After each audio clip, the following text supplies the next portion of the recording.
Hello and welcome back to study Medha academy. आज हम पढ़ने वाले हैं रैंसिडिटी के बारे में। रैंसिडिटी एक बहुत ही कॉमन फिनोमेना है, साथ ही साथ ये करोजन से भी रिलेटेड है। जहाँ जहाँ हम करोजन पढ़ते हैं वहाँ वहाँ हम रैंसिडिटी भी पढ़ते हैं यूजुअली, और इसीलिए ये क्लास 9th में, 10th में, 11th में, 12th में, इनफैक्ट कॉम्पिटिटिव एग्ज़ाम्स में भी बहुत बार पूछा जाता है। तो अगर आप क्लास 9th के बच्चे नहीं भी हैं और आप ये वीडियो देख रहे हैं तो प्लीज़ इसे लास्ट तक के देखिएगा, ये आपके लिए बहुत ही हेल्पफुल हो सकता है। तो चलिए स्टार्ट करते हैं ये topic, rancidity. The most important cause of deterioration in fats and fatty food is oxidisation. इसका मतलब क्या हुआ कि सबसे ज़्यादा जो कॉज करता है फूड प्रोडक्ट्स के डैमेज में, या फैट्स या फैटी फूड में जो डैमेज कॉज करता है वो होता है ऑक्सीडेशन के कारण।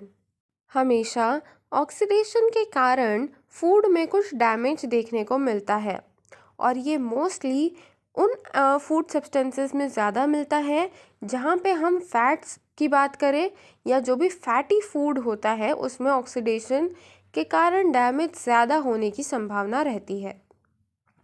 Rancidification is the product of which can be described as rancidity. It is the process in which it causes a substance to become rancid, that is having a rank, unpleasant smell or taste. मतलब rancidity के कारण रैंसिडिफिकेशन होता है, जिसके कारण जो substances होते हैं वो रैंसिड हो जाते हैं, और उनमें जो प्रोसेस फॉर्म होता है या जो प्रोडक्ट फॉर्म होता है उसको हम रैंक बोलते हैं, या उसके कारण हमें कभी कभी इनप्लेजेंट स्मेल भी आती है और उसका टेस्ट भी थोड़ा सा बिगड़ जाता है।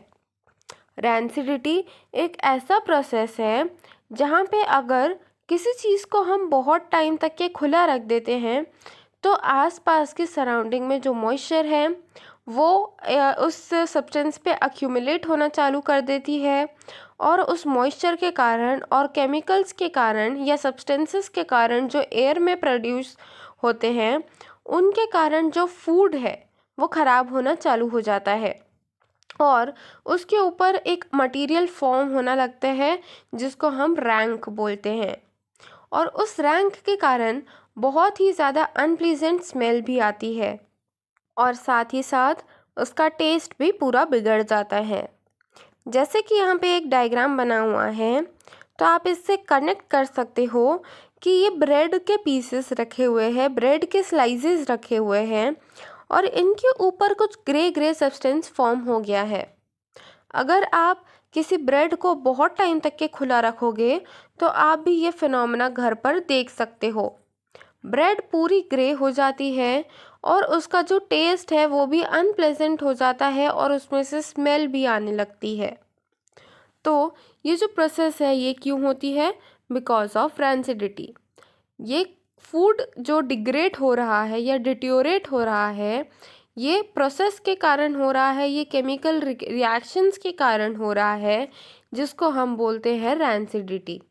जैसे कि करोजन एक प्रोसेस है जिसमें मेटल का जो सरफेस है वो डिग्रेड हो जाता है due to its surrounding moisture and chemicals, वैसे ही यहाँ पे रैंसिडिटी में क्या होता है कि जो फूड सब्सटेंसेस होते हैं, जो ऑयल कंटेंट होते हैं या फैट कंटेंट होते हैं, वो डिग्रेड होना चालू कर देते हैं। तो अब ये प्रोसेस है तो बहुत ही ख़राब, क्योंकि अगर फूड मटेरियल जो है हमारे ख़राब होने लगेंगे तो हम उन्हें कंज्यूम नहीं कर पाएंगे, इसीलिए उन्हें प्रिवेंट करना बहुत ज़रूरी है। तो अब यहाँ पे प्रिवेंशन के कुछ पॉइंट्स लिखे हैं कि हम कैसे रैंसिडिटी को रोक सकते हैं, कैसे हम हमारे फूड मटेरियल को सिक्योर कर सकते हैं। तो हम एक एक करके ये पॉइंट्स डिस्कस करते हैं। सबसे पहला पॉइंट है storage in coloured glass containers to prevent oxidation of fats by rays of light. मतलब जो लाइट की रेज होती है उनसे भी केमिकल रिएक्शन जो है वो टेक प्लेस करती है, जैसे कि हमने डिकम्पोजिशन रिएक्शन में पढ़ा था।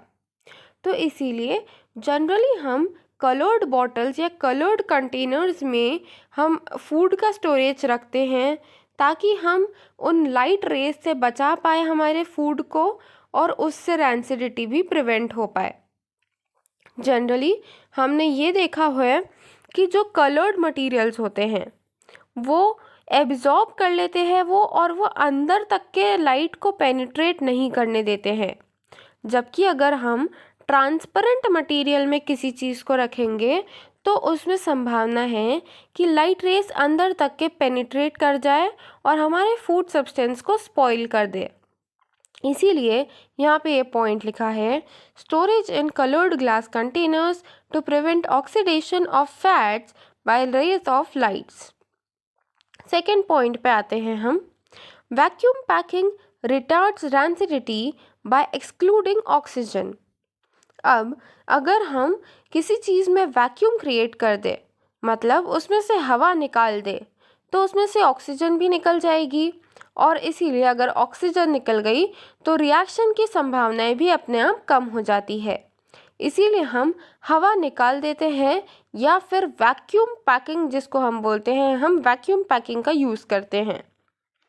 अब थर्ड प्रोसेस है naturally occurring antioxidants like vitamin C, B, carotene and vitamin E protects against rancidity। मतलब ऐसे केमिकल्स कुछ डाल देना, ऐसे एंटीऑक्सीडेंट्स डाल देना जिससे कि हम रैंसिडिटी प्रिवेंट कर सके।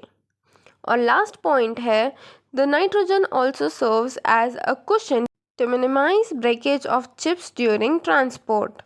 मतलब जैसे हमने देखा ही है कि चिप्स के पैकेट में चिप्स से ज़्यादा तो हवा भर देते हैं, तो वो इसीलिए किया जाता है बिकॉज़ उससे जो रैंसिडिटी है वो कम हो जाती है। नाइट्रोजन से रैंसिडिटी होने के चांसेस बहुत कम हो जाते हैं और इसीलिए वो लोग चिप्स में हवा भर देते हैं।